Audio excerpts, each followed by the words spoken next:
aquí estamos. Le dije que nos fuimos en julio y estamos regresando en agosto, ¿verdad? Mire que el tiempo se va muy rápido. Pronto vamos a estar celebrando el 15 de agosto. Luego viene Navidad.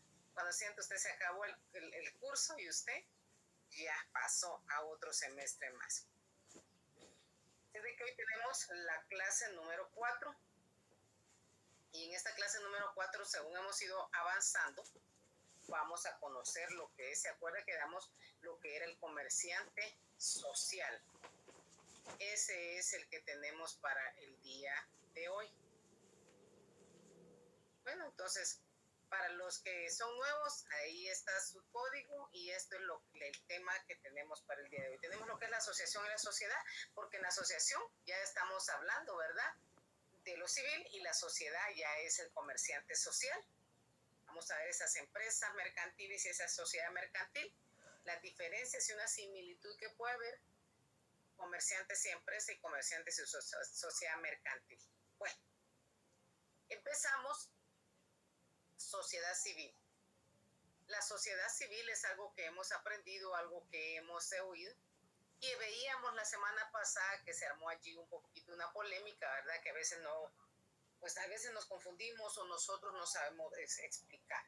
Pero dijimos quiénes no son comerciantes, quiénes tienen prohibición, aparte es lo que no son comerciantes y aparte quiénes tienen prohibición para ser comerciantes. Entonces, quiénes no son comerciantes, se acuerda que hablamos los que no ejercen los que ejercen una profesión liberal, los que desarrollan actividades agrícolas, pecuarias, etcétera, etcétera. Los artesanos que solo trabajen por encargo y que no tengan almacén, que no tengan tienda para poder mostrar o vender sus productos. ¿Y quiénes tienen prohibición? Recuerda que el menor de edad, el declarado en estado de interdicción, el Estado, repito, las municipalidades, extranjeros que no cumplan con las disposiciones de la ley, los no inscritos en el registro mercantil, ¿verdad?, y el declarado en quiebra, corredor, factor y dependiente. Esos son los que tienen prohibición para ser comerciantes. Alguien decía, pero ¿y el que anda vendiendo en la calle? Pues él es comerciante, pero él tiene prohibición porque él no está inscrito en el registro mercantil, ¿verdad? Entonces, esa fue la clase que vimos. También vimos así recapitulando la capacidad. Ese es el artículo 6 de conformidad al decreto 2-70. ¿Quiénes tienen capacidad para ser comerciantes? Las personas individuales y jurídicas. Aquí, supletoriamente, el Código Civil. ¿Por qué? Porque estos son hábiles para contratar y obligarse. Es decir, los mayores de edad que se encuentren en el libre ejercicio de sus derechos civiles, los incapaces interdictos. Y le decía que en los casos, ¿verdad?, el interdicto, en estos casos, el juez decide si continúa el negocio o se liquida. Los nacionales, cualquier nacional puede ser comerciante, siempre que tenga la capacidad para obligarse y contratar. ¿Quién más? El marido y la mujer que ejerzan juntos una actividad mercantil. Ellos tienen la calidad de comerciantes. No se me vaya a confundir con lo que le dije hace un momento, el extranjero. Los extranjeros pueden ejercer el comercio y pueden representar a personas jurídicas cuando hayan obtenido su inscripción de conformidad a lo que establece el decreto 2-70 o las leyes de Guatemala. Entonces, en estos casos tendrán los mismos derechos, pero las mismas obligaciones que todos los guatemaltecos. Y el mismo artículo establece, salvo, dice, aquellos casos, ¿verdad?, determinados en leyes especiales. Pero ellos tienen una peculiaridad. Claro, son extranjeros, pero deben de tener, ¿verdad?, su domicilio, su residencia en Guatemala. Entonces, ya recapitulamos, aquí fue donde nos quedamos el día lunes, lo que es el comerciante social, y pues ahora de esa cuenta, para darle una continuidad y para que usted me comprenda, tenemos aquí lo que es la asociación y sociedad. A veces, pues lo confundimos esta situación. ¿Por qué? Porque el comerciante social, si usted lo ve, es la persona jurídica resultante de un contrato. Él tiene una agrupación de personas y estos se van a organizar para aportar bienes, servicios para la realización de un bien común. Ese es el comerciante social. Entonces, el comerciante social se constituye por las sociedades mercantiles y dentro de estas existe la forma conocida, ¿verdad?, que es la sociedad anónima. Eso lo vamos a ver más adelante. Entonces, hay sociedades que en su totalidad rigen por el Código de Comercio y otras que vimos, además de regirse por el Código de Comercio, se rigen por su ley especial. Entonces, en este caso tenemos las sociedades anónimas bancarias, que ya las vimos establecidas, los de seguro, las financieras, las de almacenes generales de depósito. Entonces, como se rigen a una ley especial, se llaman comerciantes sociales especiales. Conforme las vayamos estudiando y dando lectura a esas leyes, veremos que están sujetas a derechos y obligaciones que no existen para las sociedades anónimas comunes u ordinarias. Entonces tenemos la asociación. Anteriormente vimos quiénes no pueden ser comerciantes. Ahora vemos quiénes por disposición de la ley nos establece. Vamos a ver el artículo para que usted de una vez me lo subraye. Nos establece el artículo 13, ¿verdad? ¿Se acuerda? ¿Quiénes no? ¿Qué personas jurídicas no son sujetos de derecho mercantil? Pero pueden ejercer actividades típicamente mercantiles, sin ser comerciantes. Ya lo habíamos visto anteriormente, claro, sujetándose al decreto 2-70. Vamos, subrayamos el artículo ya mencionado. Eso creo que lo hicieron. Entonces, entre ellas ya dijimos que el Estado, las entidades descentralizadas, autónomas, semiautónomas, las municipalidades, pueden usarse cualquier término. Entonces, la sociedad mercantil nace de este fenómeno asociativo.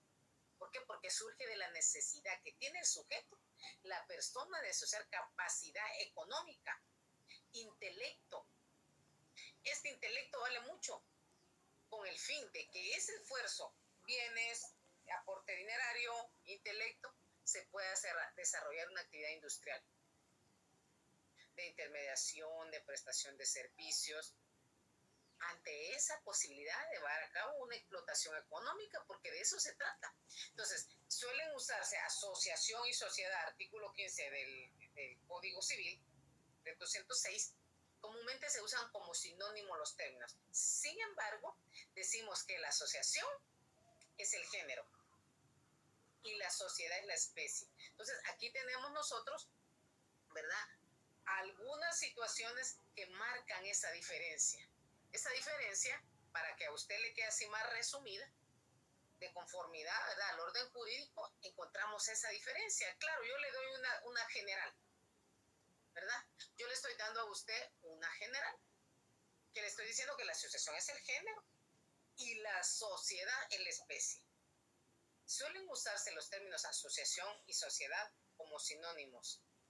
En la práctica, ambas entidades pueden realizar actividades lucrativas, pero entonces es necesario establecer la diferencia.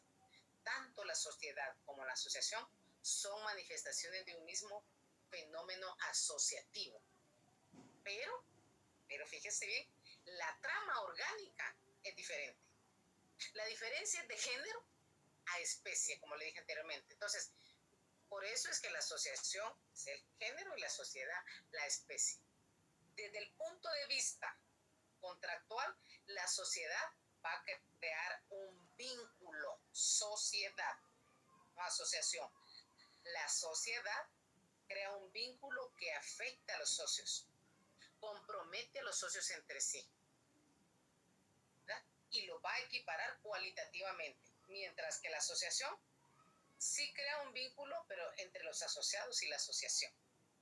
Más adelante vamos a ver, ¿verdad? Entonces, la sociedad estriba en que la asociación no tiene finalidad lucrativa, mientras que la sociedad, esa es la razón de su existencia, no hay otra.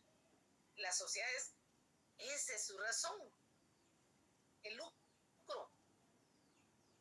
Pero en la práctica puede suceder que una asociación practique las actividades generalmente lucrativas, situación que podría confundir, ¿verdad? No obstante a ello, la claridad de la ley civil.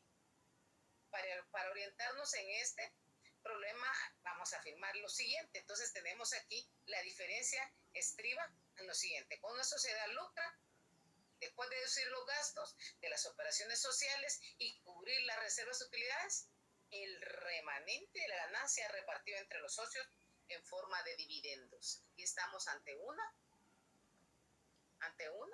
Vamos a ver si me están poniendo atención. Asociación. Una asociación, ¿verdad? Aquí es una asociación, nos vamos a asociar. Entonces, aquí está, en cambio, si una asociación no obtiene lucro, ¿verdad? O ganancia, pero se van a repartir entre los asociados, sino que sirve para aumentar el patrimonio, entonces aquí ya nos lleva a una sociedad. Por eso usted mira las diferencias así, para que a usted no le cueste. Tenemos: la asociación no tiene finalidad lucrativa, la sociedad es la razón de su existencia. De forma más general, para que a usted se le quede, la asociación es el género y la sociedad es la especie. Y desde el ángulo contractual, la sociedad crea un vínculo que afecta a los socios entre sí, los equipara cualitativamente, y la asociación va a crear un vínculo entre los asociados y la asociación. ¿Estamos? ¿Se comprenden esos dos conceptos? Muy bien, gracias, Telma, muy amable. Bueno, Telma me comprendió. 3 son los criterios que la doctrina ha consagrado para establecer la diferencia entre sociedad civil y sociedad mercantil. 1. Hay un criterio profesional. Se establece que estamos hablando de una sociedad civil y sociedad mercantil. Conforme a ese criterio, una relación jurídica tiene naturaleza mercantil cuando el sujeto que interviene tiene la calidad de comerciante. Les decía la semana pasada, entonces es un profesional. Si no se da este presupuesto, estamos ante una sociedad civil. Una sociedad mercantil porque tiene la calidad profesional del comerciante. Si no tiene esa calidad, estamos ante una sociedad civil. El criterio objetivo. Este se establece porque dice que surge después de la publicación del Código Napoleón. La diferencia entre la sociedad civil, ya la vimos, y la sociedad mercantil se van a establecer por la serie de actos que van a realizar. Deben de ser congruentes. No podemos decir que somos una sociedad cuando estamos lucrando. Allí es donde a veces se han dado esos problemas jóvenes de ¿en qué estamos? ¿Verdad? ¿Cuál es el sentido? Esa diferencia entre la sociedad, porque bajo esa idea, si una sociedad, su objeto social lo constituye actos calificados por la ley como actos de comercio, la sociedad es mercantil. En caso contrario, la sociedad es civil, pero a veces se confunden. Cuando nosotros vemos realmente y nos decepcionamos, yo no sé si usted se decepcionó, cuando usted ha escuchado en algunas ocasiones, ahora ya no es tanto, pero un tiempo estuvo, sonó mucho, que la Teletón, la gente dejó de aportar y se dejó de desvivir y era una fiesta porque empezaron a lucrar. Allí se arruinó la cosa, ¿verdad? Ese objetivo ya no era el objetivo de una sociedad, de una asociación, sino de una sociedad. Pero como estaba gallo gallina, nunca se comprendió. La gente habla mucho, lo que sí es que vino a afectar esa asociación. Porque se supone que no podía ser una sociedad en virtud que está para ayudar. Y eso lo único que estaba permitiendo era afectando esa objetividad, esa naturaleza para la que fue creada. Entonces aquí tenemos el otro que es criterio o forma. Cuando estamos ante este criterio, ante esta forma, el que es el criterio formal, ¿verdad? Es llamado constitutivo. Este es el más aceptado, ¿verdad? Porque este criterio, el procedimiento para encontrar la diferencia, la ley lo regula en una serie de tipos de sociedades con sociedad de naturaleza mercantil. Por eso es que es el más aceptado, porque es un criterio o una forma de cualquier otra calificación.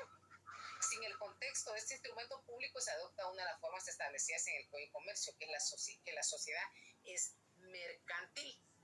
Entonces estamos aquí, que como es un criterio, ¿verdad?, formal, entonces las sociedades mercantiles se diferencian de los comerciantes individuales en esto, en que desde el momento de su constitución legal son personas revestidas de la calidad de comerciantes, sin exigirles la prueba de su ejercicio habitual de comercio.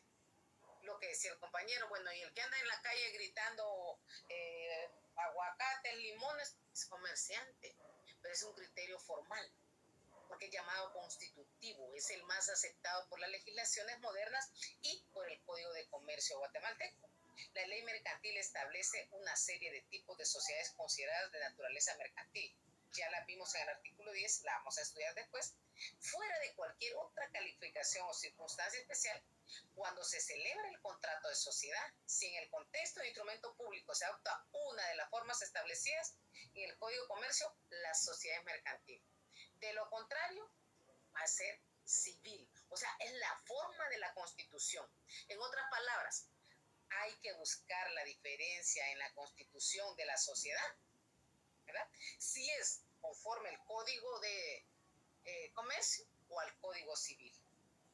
Si es de conformidad al Código de Comercio, estamos ante una sociedad. Si es de conformidad al Código Civil, estamos ante una asociación. Entonces, siendo irrelevante la actividad a que se vaya a dedicar. Ante la duda, vayamos a la ley, partiendo de la diferencia de la constitución de la sociedad. Por eso repito, si es conforme al Código de Comercio o al Código Civil. Fácil. Es de conformidad al Código Civil. Bueno, señor, entonces no importa que se dediquen. No nos detenemos a ver si son profesionales del comercio, porque esa investidura ya se encuentra plasmada, ya la establece. Entonces tienen una investidura legal. De esa cuenta, las sociedades mercantiles se diferencian, dijimos, de los comerciantes individuales, en que desde el momento de su constitución legal son personas revestidas de calidad de comerciantes. Y eso lo establecemos y lo vemos en el artículo 3 y se complementa con el artículo 10, que fueron los que leímos la semana pasada. En esto radica el criterio de objetividad, de objetivo, y el criterio forma. Aquí tenemos, ¿verdad?, algunos ejemplos de asociación y sociedad. Si usted mira todo esto, esta es una sociedad, ¿verdad? Esta es asociación, todos se quieren ayudar.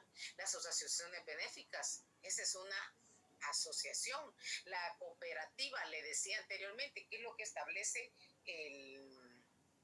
las asociaciones? La asociación reparten sus dividendos. Usted va a la cooperativa, usted vive en Amatitlán o donde usted viva, pues aquí existe una asociación que es la cooperativa UPA. Entonces, esta cooperativa, Unión Progresista Matitlaneca, esa es la asociación. Usted va a comprar constantemente, va a encontrar los productos más económicos. ¿Por qué? Porque usted tiene que ser, se me fue la palabra, tiene que ser, que no es socio. No, sí, tiene que ser socio, pero tiene que, tiene que ser asociado, así es, tiene que estar asociado a la cooperativa. Y entonces, como usted está asociado, le van a dar, tiene que ir a aportar mensualmente, ¿verdad? Y si usted tiene que tener cierta cantidad de dinero mensualmente para que cuando usted vaya a comprar, aparte desde ese aporte que usted hace mensualmente, usted va a comprar, aparte de que los productos son más económicos porque es su dinero y mi dinero con el que compran todo, entonces está el supermercado o el super, como usted le quiera ver. Entonces llegan, les compra usted y sobre eso le hacen un descuento. Todavía le hacen descuento y usted va acumulando al final de cada año, en enero, como el 20 de enero empiezan, y ya los socios pueden llegar y dice, todos los asociados pueden presentarse a partir del 20 de enero a traer sus dividendos. Entre todos nos repartimos, ¿verdad?, esa ganancia que quedó. Todos. ¿Qué hizo usted? Lo único que hizo fue ir a comprar, a aportar mensualmente. Entonces, estas son las asociaciones que sí se deberían de ver todas. Por eso es que es más económico, ¿verdad? Porque es su dinero. Y si va a tener un préstamo, pues obviamente el préstamo va a ser con mejores ventajas que en un banco. Luego tenemos lo que es el contrato de sociedad. Cuando hablamos de este contrato de sociedad, porque aquí, permítame, solo le voy a dar ingreso a su compañerito.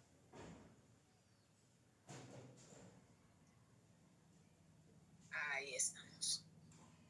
Estamos ante un contrato de sociedad. La sociedad mercantil regular es un sujeto autónomo de relaciones jurídicas. Para que haya una sociedad, para que se constituya una sociedad, es por medio de un contrato.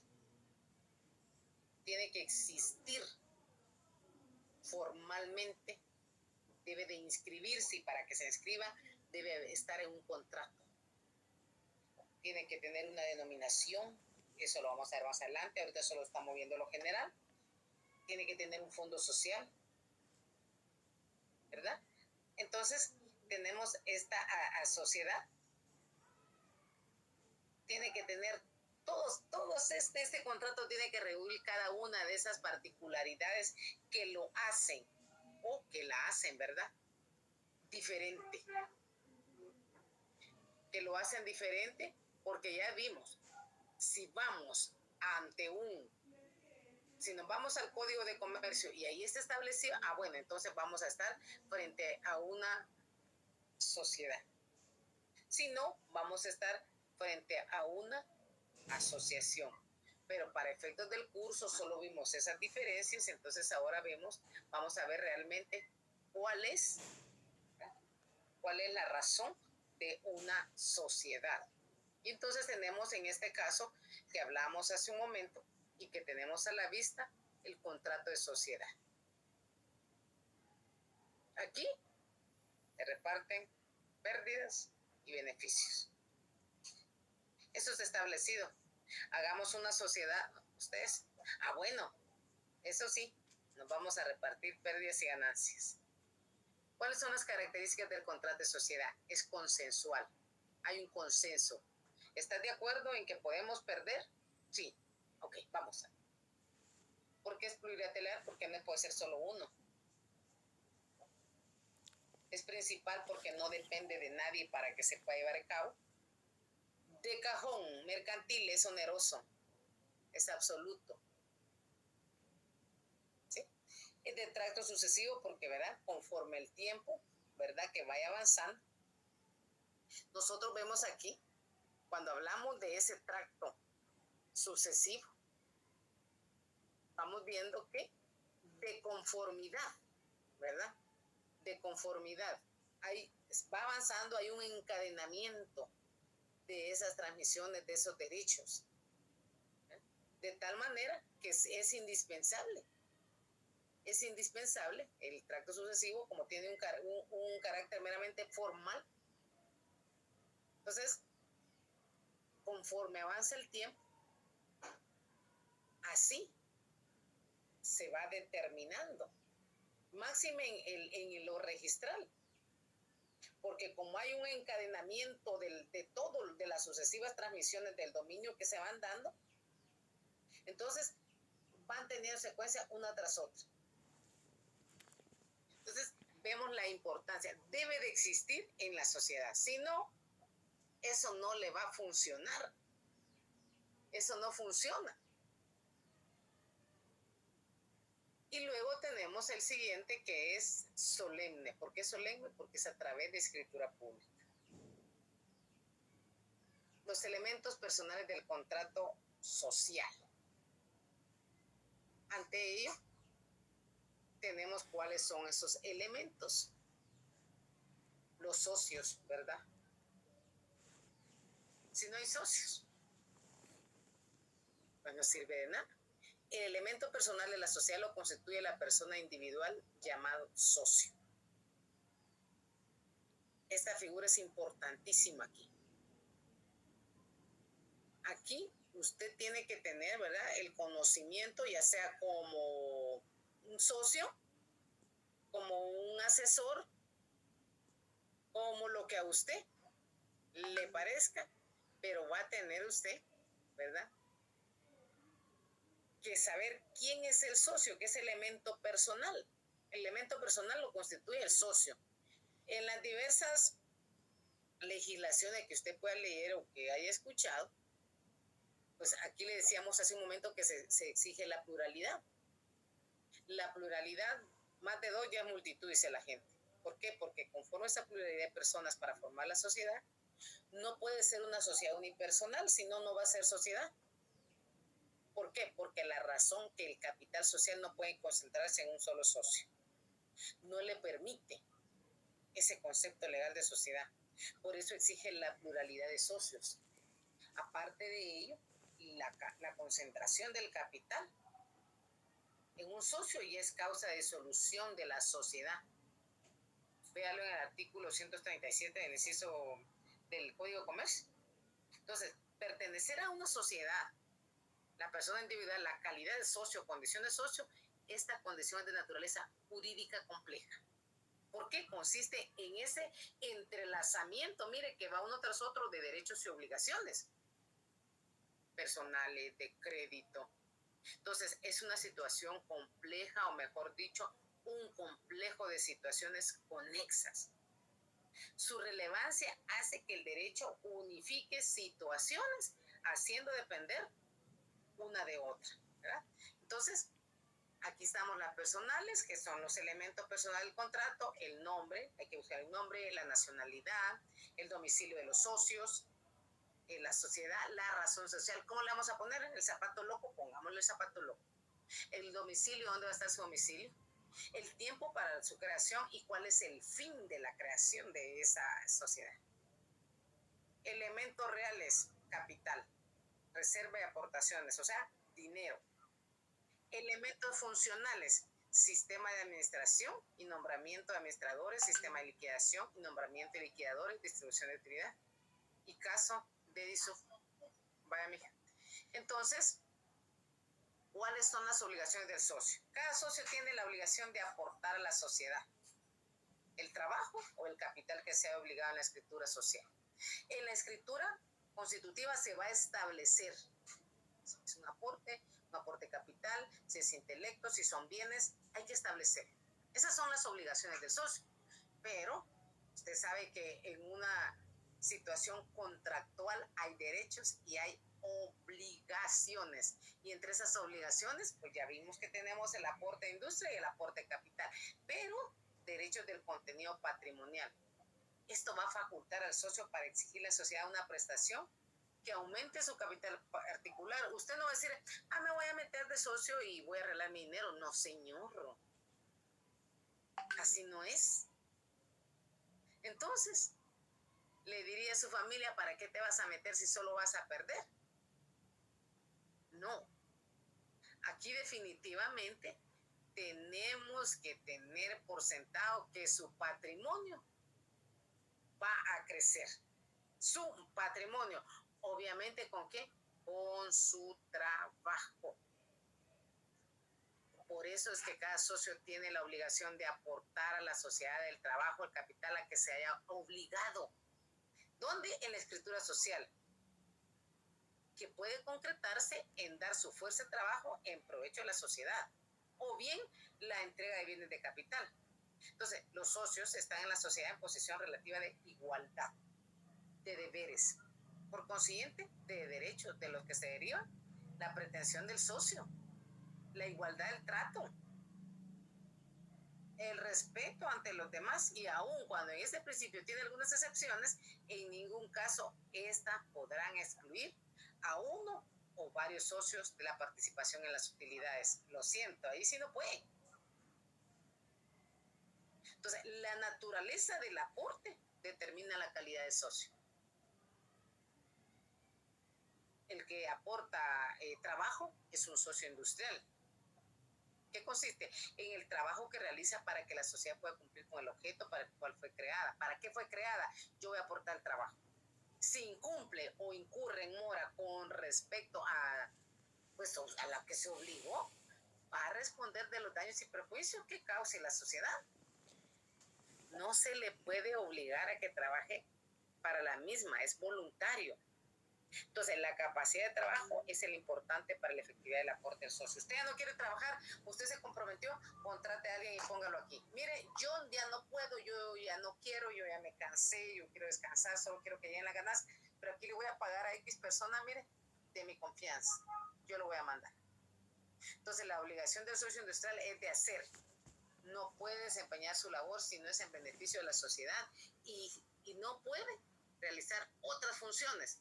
Pero si tiene el consentimiento de los demás o se pactó, ¿verdad? Para que no haya problema. El artículo 39, déjeme ver si es el 39 para que usted lo anote ahí, porque todos los que le diga le voy a preguntar. 39, ¿de qué está hablando? 3. Ser socio de empresas análogos o competitivas o emprenderlas por su cuenta o por cuenta de terceros, si no es con el consentimiento unánime de los demás socios, esta prohibición no es aplicable a los accionistas de las sociedades. Quiere decir, ¿verdad?, que necesita el consentimiento, necesita la aprobación. Vamos con las empresas mercantiles y sociedad mercantil. Se entiende por empresa mercantil el conjunto de trabajo. Fíjese bien, empresa mercantil. Se entiende por empresa mercantil el conjunto de trabajos, elementos materiales de valores incorpóreos coordinados para ofrecer al público con propósito de lucro y de manera sistemática bienes o servicios. La empresa mercantil será reputada como un bien mueble. Como un bien mueble. Entonces, ¿qué tenemos que entender? Que una sociedad mercantil no es igual que una empresa en Guatemala. Comúnmente solemos, ¿verdad?, confundirnos. Las personas se refieren a las sociedades anónimas como empresas. Sin embargo, el concepto es distinto. Una empresa mercantil es el conjunto de elementos, por ejemplo, el establecimiento, los clientes, la fama, el nombre comercial, la marca, la maquinaria, mercadería, etc. Nos estamos refiriendo a la empresa como el núcleo de la actividad comercial. Y una sociedad mercantil puede ser dueña de muchas empresas. Esa es la diferencia. Puede ser dueña de muchas empresas. ¿Cuál es la naturaleza jurídica de la empresa mercantil? Tenemos una teoría atomista. La empresa es una yuxtaposición de ingredientes particulares, ¿verdad?, carentes de unidad jurídica, los que mantienen su individualidad.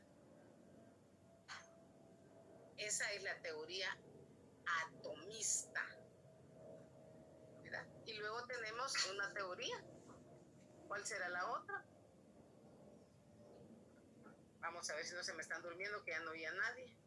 La unitaria. Muy bien, ahí estamos, muy bien, ¿verdad? Entonces, licenciada, ¿qué manda? Disculpe la interrupción. ¿Me puede ampliar qué es yuxtaposición? ¿Qué es? Solo que les dije el otro día. Vamos a dejarlo para...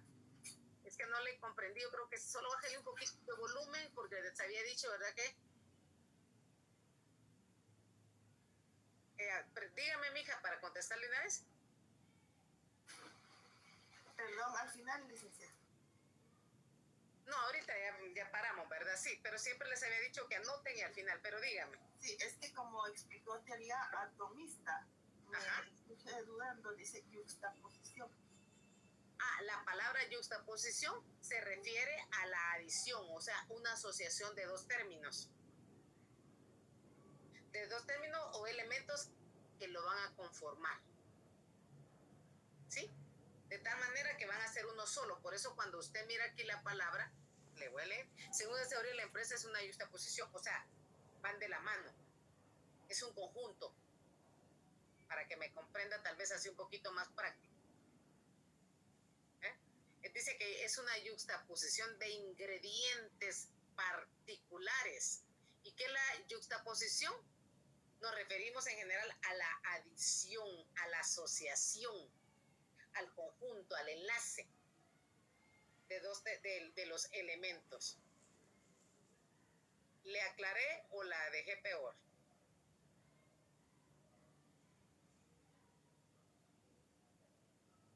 No me escuchó. Bueno, vamos a continuar, ¿verdad? Solo nos detuvimos ahí por ella, pero ya no está por allí. Entonces decíamos que ahora estábamos en la atomista, ¿verdad? De ahí fue donde nos quedamos. Ya vieron por qué les digo que mejor al final a veces hagamos la duda, porque ahí ya nos perdemos. ¿Qué es la teoría atomista? Para que ella la entienda, afirman que los átomos eran indivisibles y se agregaban al vacío. Esos eran los átomos, eso es atomista. Nos está hablando de átomos. Por eso es que lo hace esa relación de esa química y esa física. Ustedes vayan allá por tercero básico. Esa teoría atómica es una teoría científica sobre la naturaleza de la materia, que está compuesta, ¿verdad?, por diferentes unidades. Por eso es que dice que existe una yuxtaposición. Y ahora vemos lo que es la siguiente, que es la teoría unitaria. La empresa es una entidad que solo es dable estudiarla como en totalidad, que sustituye los elementos particulares que contribuyen a formar. O sea, estas son teorías, no quiere decir que así sea. Cada quien tiene su teoría. Y la intermediaria, la empresa es un principio. En un principio es una unidad, pero también puede ser considerada en sus elementos, ¿verdad? Artículo 662, encontramos que se reconoce la unidad de la empresa. Pero si deja de funcionar injustificadamente, sus elementos dejan de estar ligados a una unidad. En conclusión, la empresa mercantil tiene la naturaleza jurídica de una cosa o bien mueble que pertenece a la categoría de las universalidades. Si no, no es empresa. ¿verdad? Recuerde usted, ahí le dejo los artículos para que usted los lea, y aquí tenemos lo que son los elementos de la empresa. La empresa mercantil posee elementos materiales y inmateriales. Los materiales, le decía hace un rato, los contratos, el establecimiento, la maquinaria, las marcas. Los elementos inmateriales, la clientela, la fama mercantil, denominados que son incorpóreos. El establecimiento se constituye por el lugar en donde tiene su asiento la empresa. Tiene que tener una dirección, tiene que haber un edificio, tiene que haber un lugar. Y los contratos de arrendamiento. Arrendamiento de inmuebles, la ubicación, grabando, ¿verdad? Que estoy grabando. Se le va a asignar un valor. Un ratito, pero me contesta. La razón para celebrar estas circunstancias, que eso se le denomina el derecho de ya. La clientela sería el conjunto indeterminado de personas individuales o jurídicas que mantienen relación de mercadeo con la empresa. Si no hay clientes, no hay empresa. La fama es el reconocimiento que las personas le tienen al establecimiento por las reglas, métodos, sistemas de organización. Usted dice, yo voy a comprar tenis Puma, yo voy a comprar, qué sé yo. Eso ya son elementos, ¿verdad? Luego tenemos el nombre comercial y los demás signos distintivos, que también son elementos, las marcas, el nombre comercial, la propaganda, todo lo que tiene que hacer. La empresa es un bien mueble que se puede enajenar, se puede arrendar, se puede tener en usufructo. Puede ser de donación o de disposición de última voluntad. El procedimiento a realizar para la venta de una empresa va a depender de quién se enajenar. Si el vendedor es una sociedad, debe seguirse el mismo procedimiento de la fusión de sociedades, como que se estuvieran fusionándose. En cambio, si el vendedor es persona individual, se deben hacer publicaciones en el boletín del registro mercantil. Y la sociedad mercantil es un grupo de 2 o más personas que se unen para formar una empresa. Las sociedades mercantiles están establecidas y reguladas en el Código de Comercio. Entonces, con esto terminamos, ¿verdad? Con esto terminamos el tema. Esto ya lo tiene usted ahí en su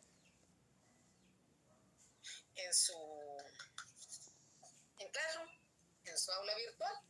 Entonces, pues nos miramos, si Dios así lo permite, el día lunes, y ahí resolvemos las preguntitas. Todavía me voy a quedar yo para la foto. Muchas gracias y que Dios me los bendiga. Pasen buena noche, mis amores lindos. Gracias, licenciada.